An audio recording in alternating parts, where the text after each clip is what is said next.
안녕하세요. 오늘도 사연 살롱을 찾아주셔서 감사합니다. 저는 곧 40대를 앞둔 여자예요.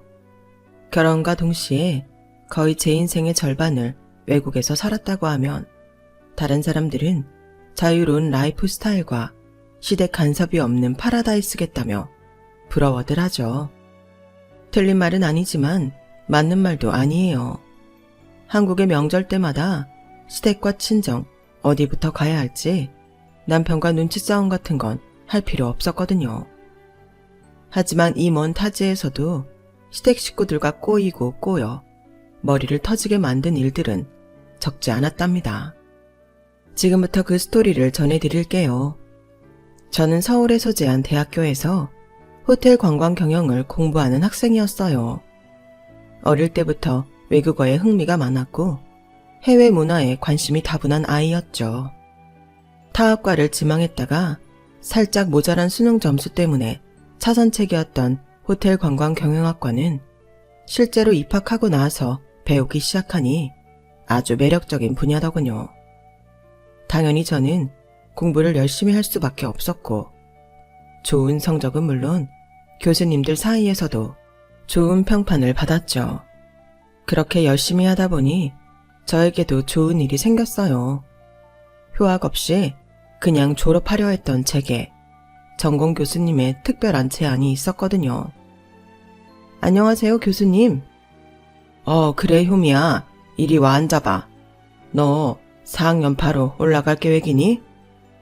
네, 따로 휴학할 이유도 없고 빨리 졸업해서 취업하는 게 좋지 않을까 싶어서요. 취업 비슷한 거 해볼래? 아무리 봐도 우리 과에서는 네가 제일 적임자 같아서. 취업 비슷한 거요? 이게 어쩌면 네 졸업 계획을 1년 늦추는 일이 되겠지만 너의 커리어에는 정말 큰 도움이 될 거야. 뭔데요? 우리 학교가 싱가포르의 H대학이랑 교류를 맺고 있는 건 알고 있지? 네, 꽤 알려진 학교잖아요. 맞아. 그동안 서면으로 자매 교류만 맺었지 딱히 뭐가 없었는데 저번에 저쪽에서 좋은 제안을 해왔거든. 어문학과 쪽 교환학생만 주고받지 말고 우리 과에서도 교환 인턴 같은 걸 해보자고. 교환 인턴이요?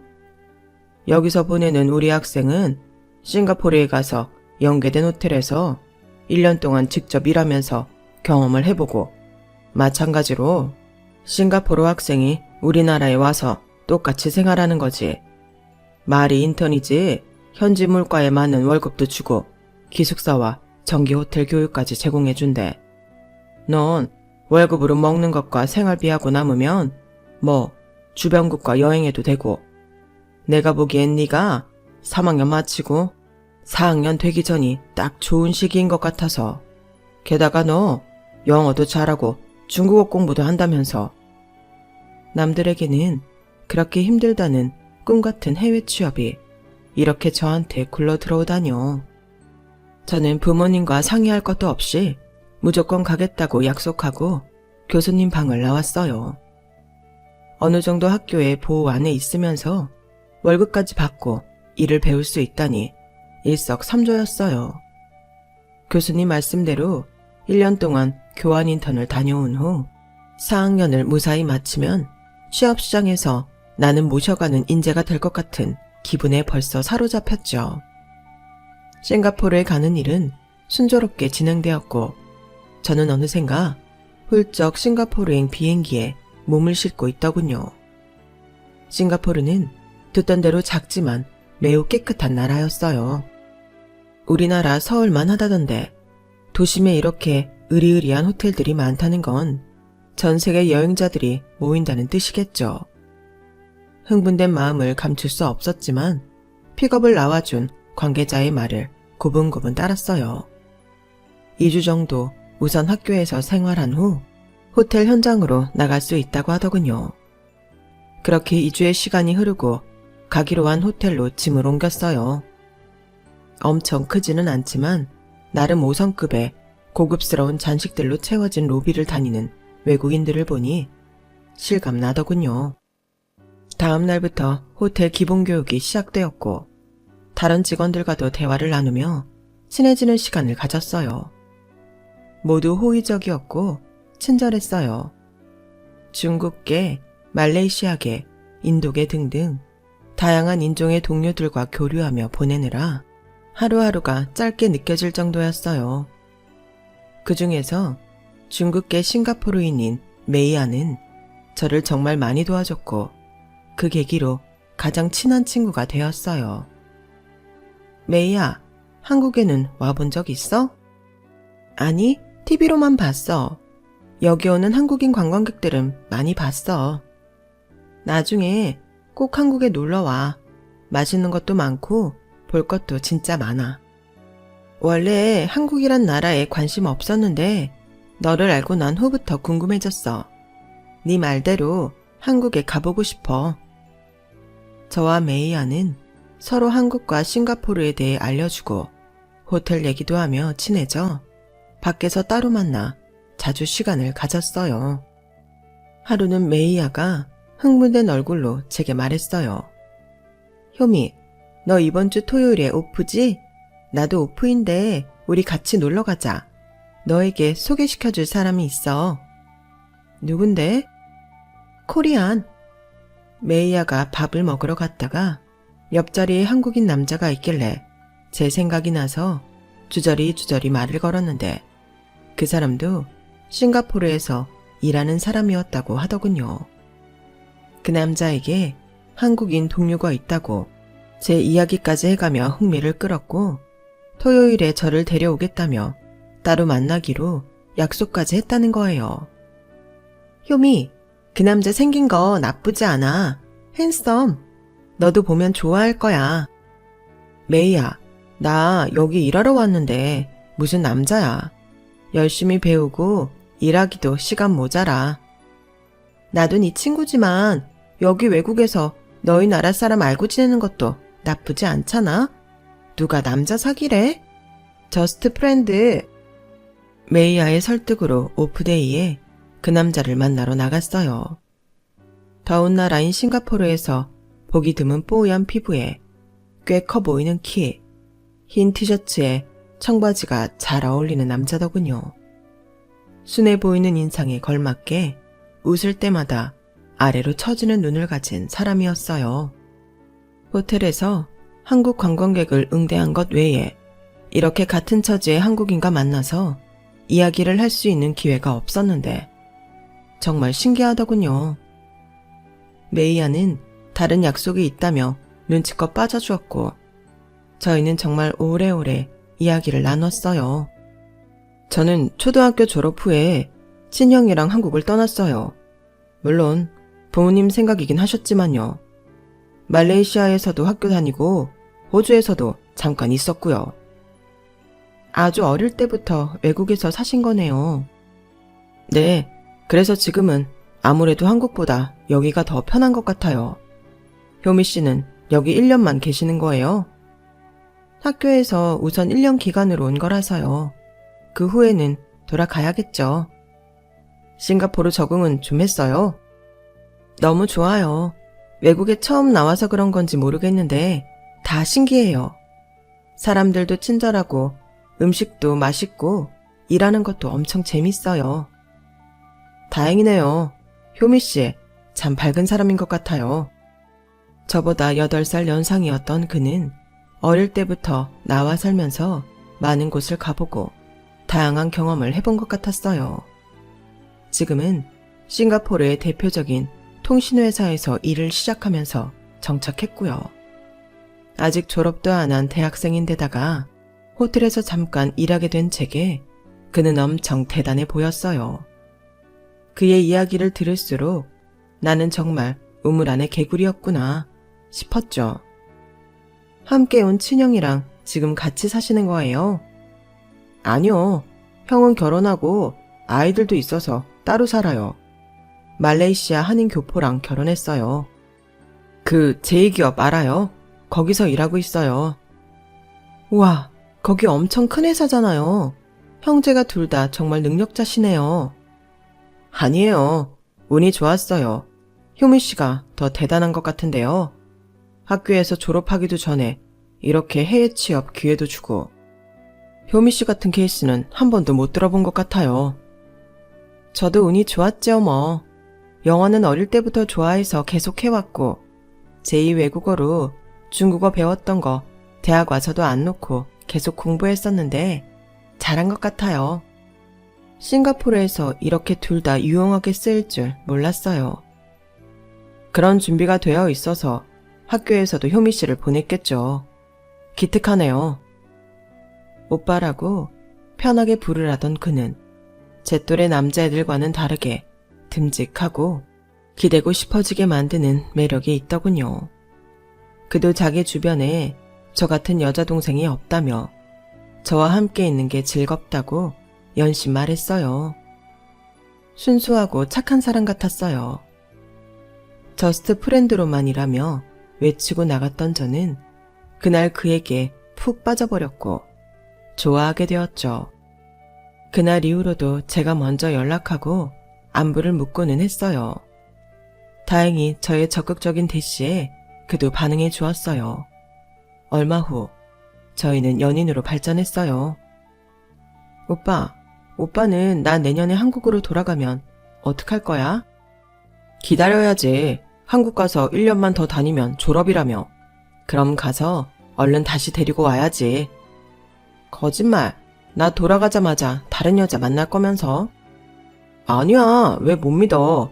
난 열심히 일하면서 기다리고 있을 테니까 졸업하고 빨리 돌아와. 효미 너야말로 한국 가서 땀만 먹고 바람 필까봐 걱정된다. 나도 오빠한테 일편단심이야. 우리는 서로를 아주 많이 좋아했어요. 너무 좋아서 미래에 대한 얘기를 자주 할 정도로요. 대학교 졸업 후 한국에서 펼쳐질 제 꿈은 이미 생각하지도 않게 되었죠. 오빠 말대로 빨리 졸업하고 싱가포르에 돌아와 결혼하고 싶었으니까요. 하지만 한편으로 불안한 마음을 감출 수 없었어요. 눈에서 멀어지면 마음에서 멀어진다는데 오빠가 내 졸업 때까지 기다려줄 수 있을까? 부모님한테 외국에서 결혼해 살겠다는 걸 어떻게 설득해야 하나? 내가 다시 돌아오면 나는 여기서 뭐라고 살아야 하나? 등등 온갖 걱정으로 가득했지만 오빠가 너무 좋아서 놓치고 싶지 않았어요. 오빠는 이런 제 마음을 알았는지 많이 다독여주고 더 따뜻하게 감싸주고는 했어요. 하루는 오빠가 친형네 가족들과 식사를 하자고 했어요. 오빠네 형은 집값 비싼 싱가포르에서도 꽤 좋은 동네에 살고 있더군요.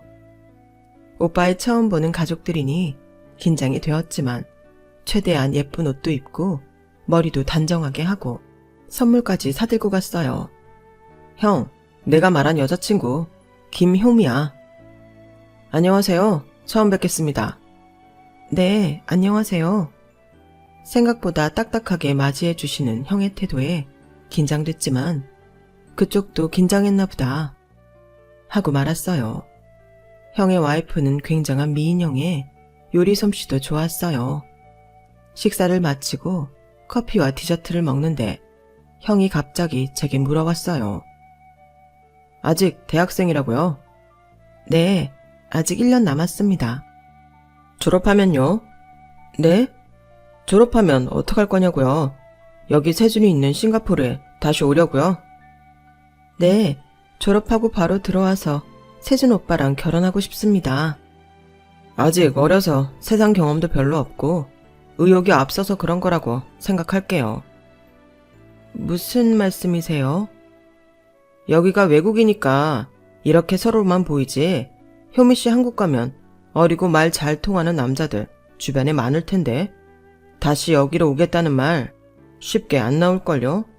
그냥 세준이랑 여기 있는 동안 재미있게 연애하시고 쌈박하게 정리하고 가시는 게 나을 거예요. 형, 무슨 소리야? 너도 여자 많이 안 만나봐서 하는 소리잖아.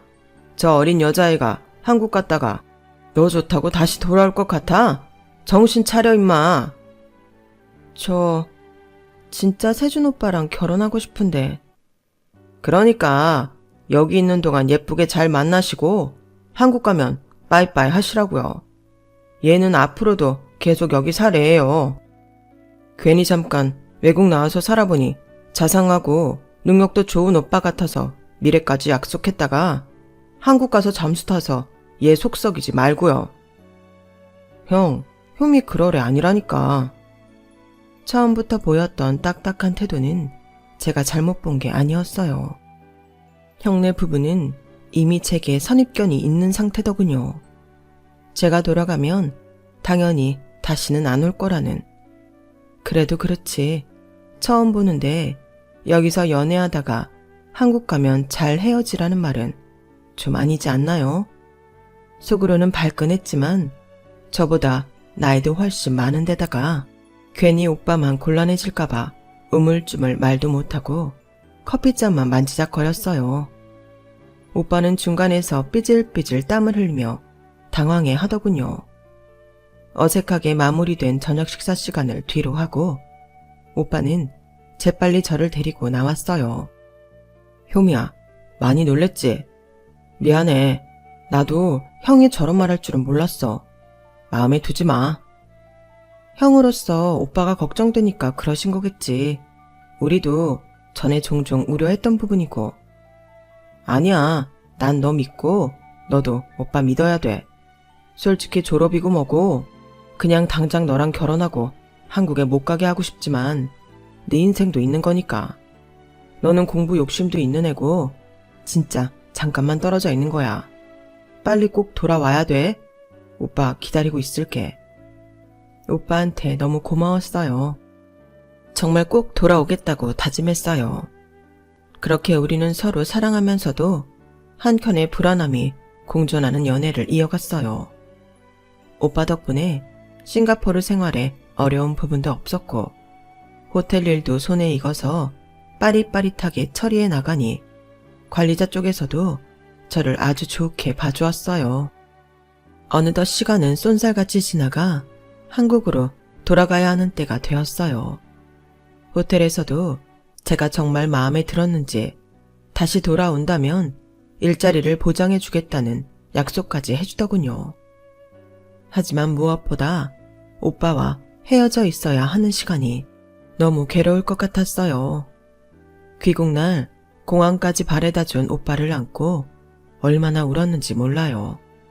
그리고는 꼭 다시 돌아오겠다고 다짐했어요. 모두가 반대해도 오빠가 있는 싱가포르로 다시 꼭 돌아오기로요. 복학 후 저는 빨리 졸업하기만을 기다렸어요. 그리고 혹시 몰라 한국에 가자마자 부모님에게 오빠와의 상황을 이야기하고 졸업 후 다시 싱가포르에 돌아가 결혼을 하겠다고 누누이 말했어요. 부모님조차 지금은 보고 싶어 죽겠지만 시간 지나면 네가 알아서 마음이 변할 거다 라면서 듣는 둥 마는 둥 하시더군요. 더 오기가 났어요. 한국에서도 메일, 메신저 등으로 거의 매일 오빠와 연락하며 지냈어요. 한 달, 두 달, 반년이 지나도 굳건한 마음이 계속되었어요. 교수님이 여러 번 졸업 후 취업 방향을 물어오셨지만 앵무새처럼 싱가포르에 갈 거라는 대답만 했어요. 교수님은 오히려 제게 도움이 될 거라고 보낸 싱가포르행이 뭔가 이상해진 것 같다며 미안해 하셨어요. 제 졸업을 앞두고 부모님께 인사드리기 위해 오빠가 먼저 한국에 잠깐 들어왔어요. 오빠를 본 엄마 아빠는 놀라 벙져서 아무 말도 못 하시더라고요.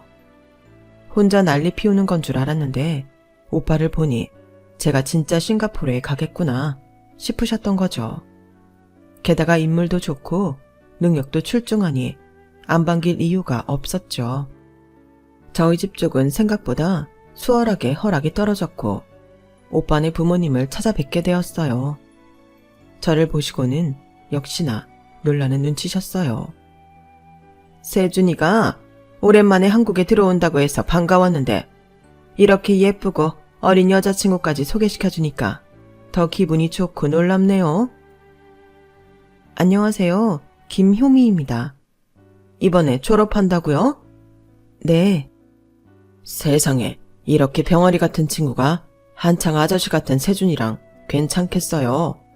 우리야 효미 씨가 너무 반갑지만 효미 씨 집에서는 세준이를 달가워하지 않으실까봐 걱정되네요. 아닙니다. 저희 부모님도 벌써 오빠를 마음에 들어 하셨습니다. 아버님은 한참 어린 저를 아기 다루듯이 예뻐해 주셨어요. 하지만 어머님은 뭔가 탐탁치 않아 보이는 표정을 언뜻 보여주셨어요. 말씀하시는 은연중에도 저를 못 믿어워하는 눈치셨고요. 우리 아들이 어릴 때부터 외국에 살아서 물정을 잘 모를 수도 있어. 어린데 꽤나 영악한 아가씨네?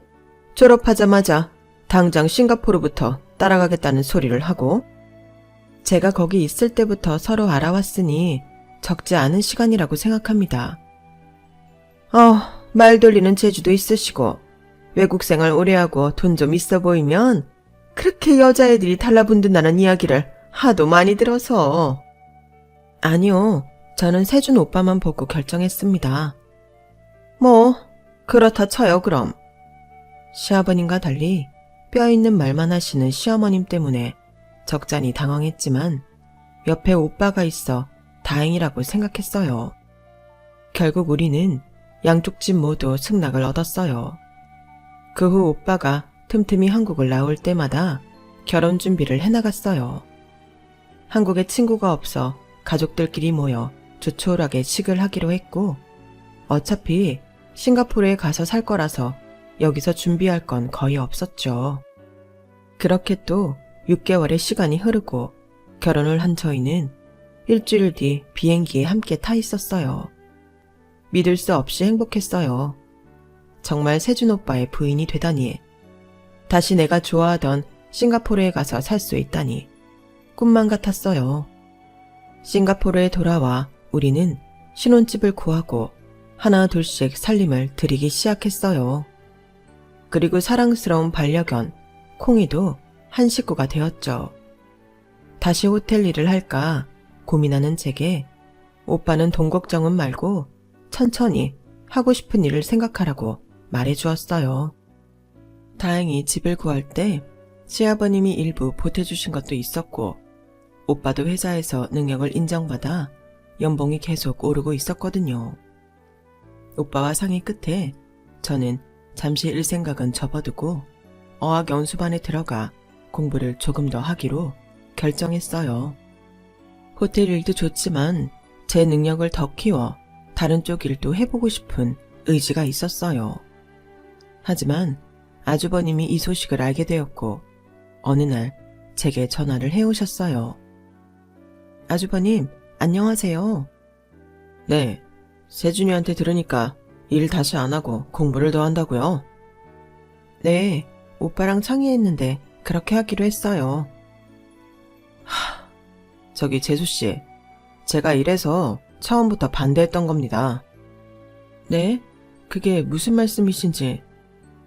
세준이 외국에 살면서 좋은 회사 다니고 돈 좀 있어 보이니까 취업 걱정할 것 없이 시집이나 가서 편하게 살아야겠다 하고 결혼한 거 맞잖아요.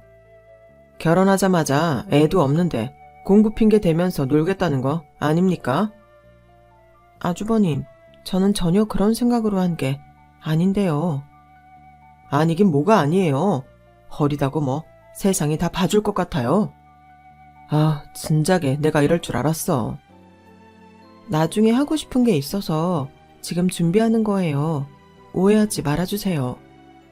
그 준비를 왜 결혼하고 지금 하냐는 말입니다. 오빠보다도 형이니 저한테는 한참 어른인 아주버님이 쏘아붙이는 말에 저는 너무 무서워서 제대로 대꾸도 할 수가 없었어요. 하지만 이건 시작에 불과했죠. 아주버님을 통해 한국에 계신 어머님 귀에까지 제 얘기가 들어간 거예요. 여보세요? 나다. 네, 어머님. 안녕하세요. 역시 너 이렇게 맹랑하게 나올 줄 알았다. 여기서는 앞으로 무슨 일이든 열심히 할 것처럼 굴더니 싱가포르 돌아가자마자 공부하겠다고 들어앉았다며? 너 아예 처음부터 우리 세준이랑 결혼하면 이렇게 편하게 살려고 했던 거지? 아니에요, 어머님. 무슨 이야기를 어떻게 들으셨는지 몰라도 제가 계속 공부만 하겠다는 게 아니라. 그래, 네 속 나한테 다 보인다. 공부한답시고 먹고 놀고 쇼핑하고 지내다가 임신해서 애 보겠다는 핑계로 계속 쭉 편하게 세준이 등골 빼먹으면서 살아보겠다는 거 아니니? 그리고 집에 개도 하나 들여놨다면서? 아, 참나. 세준이 아버지가 너 어리고 쾌활하다고 좋아하셔서 결혼식 할 때까지 내가 아무 말 못했다만 솔직히 너 처음부터 마음에 안 들었다. 요즘 여자 나이 어린 게 유세냐? 지 능력 발휘하면서 내조도 잘하고 하는 게 진짜 여자지. 아주버님보다 어머님의 독한 말은 더 무섭고 가슴 아팠어요. 우느라 통화가 끝날 때까지 말 한마디 제대로 못했죠. 전화를 끊고도 혼자 얼마나 울었는지 몰라요. 오빠고 뭐고 결혼한 게 처음으로 후회가 되더라고요. 하지만 오빠에게는 말하지도 티내지도 않기로 했어요. 제가 중간에서 말을 잘못해 나중에 일이 더 커지는 게 무서웠거든요. 그 이후로도 아주버님과 어머님은 종종 전화를 해서 비슷한 류의 잔소리와 타박을 하곤 했어요. 그럴 때마다 저는 더 열심히 공부해서 내가 빨리 성과를 내야겠구나 싶었죠. 저는 그 어렵다는 영어와 중국어, 통번역 자격증을 모두 취득했어요. 관련 회사를 들어갈까, 프리랜서로 일을 할까, 오빠와 고민하던 중 한국에서 청천벽력 같은 소식이 전해져 왔어요. 아버님이 급성 뇌출혈로 돌아가셨다는 소식이었어요. 오빠와 급하게 한국으로 들어왔어요. 아주버님네 가족은 이미 들어와 계시더군요. 장례식을 치르고 집안 분위기가 무겁게 가라앉아 있었어요. 엄마, 뭐라도 드셔야 돼요. 내가 먹어서 뭘 하니? 아버지도 안 계시는데 그냥 아버지 따라 갈란다. 어머님, 그런 말씀 마세요. 아, 여보, 어떻게 이렇게 허망하게 가요? 나 혼자 두고. 절 예뻐해 주신 아버님을 생각하니 저도 계속 눈물만 나더군요. 저희 부부는 한국에 오래 머물러 있을 수 없었어요. 마침 그 당시 오빠가 맡은 큰 프로젝트 때문에 회사에서 자리를 오래 비울 수 없었거든요. 정리 안 된 유산 문제는 조금 더 오래 머무를 수 있는 아주버님과 어머님이 해결하기로 하시고 인강과 관련 서류를 떼서 드린 후 저희는 서둘러 싱가포르로 돌아왔어요. 오빠 회사 일은 그 후에 더 바빠지고 저도 프리랜서로 통역 일을 맡게 되면서 정신없는 시간을 보내게 되었어요. 3달 정도 후에 오빠가 아주버님에게 전화를 받았다며 말하더군요. 효미야, 우리 돈이 조금 생겼어. 응? 무슨 돈? 아버님 유산. 아, 진짜? 유산을 주신 거야? 형이랑 엄마랑 다 정리하고 아버지 마지막 사망보험금 나온 거 한 3억 정도인데 그거 다 나한테 준다고 하네. 3억? 와, 그것도 엄청 많은 거 아니야? 그치, 3억이면. 드라마 속 부자들이나 부모님이 돌아가시면 유산을 물려주고 하는 이야기를 들었지. 제 남편이 정말 유산을 상속받는 사람일 줄은 몰라서 놀랐어요. 그리고 그 돈이 억 단위라는 것에 또 한 번 놀랐죠. 그래도 아버님 돌아가셔서 받은 보험금인데 유쾌하지만은 않더라고요. 남편과 이 돈을 어떻게 할까 논의한 끝에 둘 다 돈도 벌고 당장 이렇게 큰 돈이 필요한 게 아니니 은행에 전부 정기예금으로 넣어놓자라고 결론을 지었어요.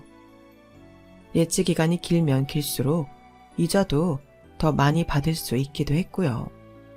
처음에는 개인이나 관광통역 정도로 일을 시작한 저는 하면 할수록 스킬도 늘고 인정도 받아 큰 기업이나 VIP 쪽에서도 요청이 들어오기 시작했어요.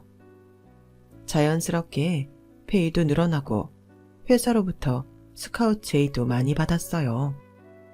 열심히 공부한 만큼 좋은 결과가 있는 것 같아 너무 기뻤어요.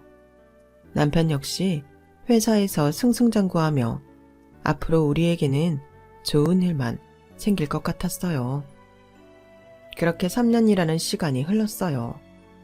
어느 날 남편이 이상한 메일을 받았다며 제게 말했어요. 이게 뭐야? 독촉 고지서? 난 돈 빌린 적도 없는데 이 은행에서 왜 이런 게 날라왔는지 모르겠어.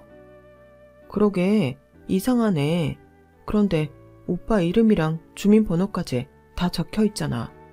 그리고 2억이라니 이렇게 큰 돈을? 그래서 더 불안하네. 어떻게 된 거지? 내일 날 박는 대로 한국 여기은행에 전화해보자. 불안한 마음으로 다음날 고지서를 보낸 은행에 바로 전화를 했어요. 통화를 마친 남편은 아주 심각한 얼굴로 놀라운 이야기를 해주었어요. 왜 그런 거래? 은행에서 잘못 보낸 거라지? 그게 내 명의로 돈을 빌린 건 맞아. 응? 오빠는 계속 싱가포르에 있었는데 어떻게 한국에서 돈을 빌려? 내가 아니고 엄마가 대출을 받았대. 뭐? 어머님이? 내 인감이랑 서류 다 한국에 맡기고 왔잖아. 그거 가져가면 충분히 받을 수 있대. 그런데 어머님이 왜 돈을 빌리신 거야? 지금은 엄마가 전화를 안 받아. 무슨 일이 있는 것 같은데 이번 주말에 한국에 얼른 다녀올게. 돈도 돈이지만 혹시라도 나쁜 일이 있어서 돈을 빌리신 건 아닌가? 저희 부부는 엄청 걱정을 했죠. 남편은 바로 비행기표를 끊어 한국으로 들어갔고 저는 조마조마한 마음으로 기다렸어요. 돌아온 남편 얼굴에는 시름이 한가득이더군요. 저는 속으로 정말 무슨 일이 났구나 싶었어요. 효미야, 미안해. 내가 너무 바보 같았어. 뜬금없이 그게 갑자기 무슨 소리야? 그냥 내일 열심히 하고 자기랑 콩이랑 우리 가족 지키면서 살면 다 되는 건 줄 알았어. 그런데 내가 너무 단순하고 아무것도 모르고 살았나 봐. 알아듣게 얘기해봐, 오빠. 우리한테 들어온 아빠 사망보험금 3억. 그건 정말 유산의 극히 일부였더라고. 원래 두 분이 사시던 40평대 아파트랑 옆 동네에 20평대 오피스텔이 있었는데 그건 다 엄마한테 상속해줬대. 그리고 형한테는 아빠가 갖고 있던 현금이랑 주식 다 해서 30억 정도 상속해줬고. 30억? 그런데 내가 없을 때 형이 엄마한테 이제 혼자 사시니까 오피스텔로 이사가라고 하고 그 아파트마저 형이 팔아서 챙겨갔대. 그럼 그게 다 얼마야? 남편이 들려준 상속 이야기는 가히 충격적이었어요. 아파트랑 오피스텔을 어머니가 상속받고 현금과 주식은 전부 아주버님이 가져간 게 맞더군요. 심지어 어머니를 오피스텔로 옮기게 하고 아파트 판돈을 꿀꺽 했고요. 아주버님과 어머님이 이미 다 결정하고 최소한의 사망보험금 3억만 남편에게 상속해 줬던 거예요.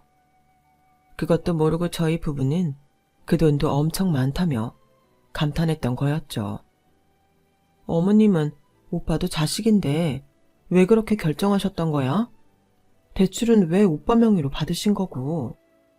형이 엄마를 구워 삶았겠지. 우린 애도 없는데 형네는 아들도 둘이나 있다는 이유로 많이 받아야 한다고 했대. 그 말에 엄마는 수긍했던 거고. 아빠 살아계실 때 엄마 씀씀이가 좀 해픈 편이기는 했는데 지금 오피스텔 하나만 있지 딱히 돈 나올 데가 없으니까 나 몰래 대출을 받아서 썼나 봐. 그게 눈덩이처럼 불어서 2억이나 됐던 거고. 그런데 어머님이나 아주버님 모두 오빠한테는 아무 얘기 안 했던 거야? 심지어 아주버님은 여기 싱가포르에 같이 있는데도? 그러니까 내가 너무 바보 같았다는 거야. 인생에 회의감이 다 들어. 저도 돈에 대해 잘 아는 건 아니지만 1억, 2억이 중요한 게 아니라 그렇게 큰 돈을 주고받는 사이에 남편에게는 말 한마디도 안 했다는 게 너무 이상하다고 느껴졌어요. 남편은 얼마나 속상했는지 눈물까지 보이더군요. 저는 잠시 생각하고 직접 아주버님에게 전화를 하기로 했어요. 아주버님, 재수씨가 웬일로 전화를 했어요? 그게 사실인가요? 아버님 유산 다 가져가시고 오빠한테는 남은 보험금만 주셨다는 게요? 우리 재수씨가 이제 본색을 드러내시네요. 돈 이야기를 이렇게 직접적으로 묻고. 더 많이 주지 않았다고 말씀드리는 게 아니에요. 최소한 가족이라면 오빠한테 말은 해주셨어야죠. 제 귀에는 3억이 너무 적었다 라고 들리는데요. 아니에요. 오빠가 너무 아무것도 모르고 살았다면서 자책하고 힘들어해서 제가 대신 이렇게 말씀드리는 거예요. 재수씨, 개나 키우면서 애도 안 낳을 모양인데 나중에 죽으면 누가 제사상에 향이라도 피워주겠어요? 우리 아들들이에요. 제사밥 한 그릇이라도 얻어 먹으려면 그 3억도 저희한테 갖다 바쳐야 되는 게 정상이에요. 네? 제사요? 그런 건 바라지도 않았어요. 그런 이유로 정당화하시는 거예요? 정당화가 아니라 사실이라는 겁니다. 어머님이 오빠 명의로 돈 빌리고 못 갚으셔서 저희한테 독촉 고지서 날라온 건 알고 계시나요? 그건 좀 해결해 주세요. 제가 왜요? 네? 어머님이잖아요. 그러니까 제가 왜요? 제가 쓴 것도 아니고 엄마가 쓴 건데 제가 왜 갚냐고요? 그럼 오빠가 쓴 것도 아닌데 오빠가 갚을 이유도 없잖아요. 그건 제가 알 바가 아니네요. 알아서 잘 해결하세요. 아주버님이란 작자에게 평소에도 따뜻한 정을 느꼈던 건 아니지만 받을 돈 다 받고 나니 이렇게까지 안면 몰수할 수 있나 싶어 어이가 없더군요. 이 상황을 어떻게 해결해야 하나 싶었어요. 고민이 깊어졌죠. 오빠, 어머님이 빌린 그 돈 내가 갚아줄게. 뭐? 그런 돈이 어디 있어서? 나 지금 잘 나가잖아. 재작년부터는 굵직한 일거리만 맡아서 했잖아. 나도 그 정도까지 있는 줄 몰랐는데 여기저기 흩어져 있는 돈 찾아보니까 그 정도는 갚을 수 있겠더라고. 그리고 오빠 명의로 빌려서 독촉장까지 받았는데 안 갚으면 오빠한테 빨간 줄 가는 거잖아. 최소한 그건 막아야지. 아니야, 그렇게까지 안 해도 돼. 너한테는 면목 없지만 우리 저금해둔 3억 있잖아. 그걸로 우선 급한 불 끄자. 오빠, 그거 지금 깨면 이자 못 받아서 더 아까워. 당장 융통할 수 있는 현금 있는데 뭐하러 그것까지 손대? 내 말대로 하자. 오빠는 고맙고 미안하다며 고개를 못 들었어요. 아주버님에게는 치가 떨리는 배신감을 느꼈다며 어찌할 바를 모르더군요. 하지만 이미 상속도 다 끝났고 오빠 인간까지 어머님이 다 찍어버렸으니 문제를 제기할 수 없는 상황이었죠. 어머님에게 자초지종을 다 설명드렸어요. 어머님 역시 눈물을 흘리며 제게 고마워했고 그동안 저한테 막대했던 것에 진심으로 사과를 하시더군요. 어쨌든 돈 문제는 그렇게 일단락이 되었어요. 제가 마음을 잘 써서 그랬던 걸까요? 저희 부부에게는 놀라울 정도로 좋은 일이 생겼어요. 한 싱가포르 기업에 VIP 클라이언트 통역을 맡게 되었는데 얼마나 예민하고 까칠한지 사람들이 혀를 내두를 지경이었죠. 저도 여태껏 맡은 일 중에 비위 맞추기가 가장 힘들고 어려웠었으니까요. 그래도 꾹 참고 끝까지 최선을 다해 통역을 했어요. 몇 날 며칠 그 VIP를 따라다니며 정성스럽게 수발하는 제가 마음에 들었는지 결국 한국 기업과 큰 계약건에 호탕하게 사인을 하더군요. 그 다음에도 잘 부탁한다는 말도 잊지 않고요. 그렇게 어려운 계약을 맺게 해준 장본인에게 감사 인사라도 전하고 싶다며 한국 회사의 회장님과 직접 만나는 자리까지 갖게 될 수 있었어요. 알고 보니 그 회장님은 우리나라 한 남자 배우의 아버지시더군요. 회장님은 너무 고마워 뭐라도 해주고 싶으니 말해보라 하셔서 저는 뜻밖의 제안을 드렸어요. 저희 남편이 싱가포르의 한 통신회사에서 근무하고 있습니다. 회장님 아드님은 지금 한국뿐만 아니라 싱가포르에서도 모시기 귀한 연예인으로 알려져 있습니다. 혹시 저희 남편 회사의 광고 모델을 좀 부탁드려도 될까요? 저는 당연히 거절할 거라 생각하고 내뱉은 말이었는데 회장님은 껄껄 웃으시면서 그 자리에서 당장 아들에게 전화를 걸어 섭외 약속을 받아주셨어요. 저는 정말 놀라서 기절할 뻔했어요. 이번에 김효미 씨가 수고해준 그 계약건은 저희한테 정말 동아줄 같은 거였어요. 그런데 상대 클라이언트가 정말 까다로운 사람이라서 여러 번 튕겼던 건데 이번에 효미 씨 이름까지 언급하면서 계약서에 사인을 해주더군요. 오히려 저희한테는 제 아들을 섭외하는 것보다 그 계약을 진행하는 것이 몇천 배나 더 어려운 일이었는데 다행히 효미 씨 덕분에 이렇게 잘 마무리할 수 있었어요. 아들의 촬영은 원하시는 대로 얼마든지 해드리라고 말해놓겠습니다. 효미 씨가 우리의 은인인걸요. 이후 정말 그 연예인이 직접 남편 회사의 광고 모델을 하고 싶다고 연락을 해왔고 싱가포르에 그의 광고 포스터가 걸리게 되었어요. 그의 광고 덕분인지 몰라도 회사 매출 역시 좋아지며 회사에서 남편은 일약 최고의 능력자라는 호칭을 얻게 되었죠. 효미야, 우리 다른 데로 가서 살아볼까? 다른데? 어디? 영국, 프랑스, 덴마크, 호주, 캐나다. 이렇게 5나라 중 선택할 수 있다면 어디로 가고 싶어? 우와, 이렇게나 옵션이 많아? 그럼 난 호주 가서 살아보고 싶어. 그래, 우리 호주 가서 살자. 오빠도 호주 살아봤잖아. 정말 좋아. 응? 진짜야? 갑자기 어떻게? 네 덕분에 내가 지금 영웅 대접 받고 있잖아.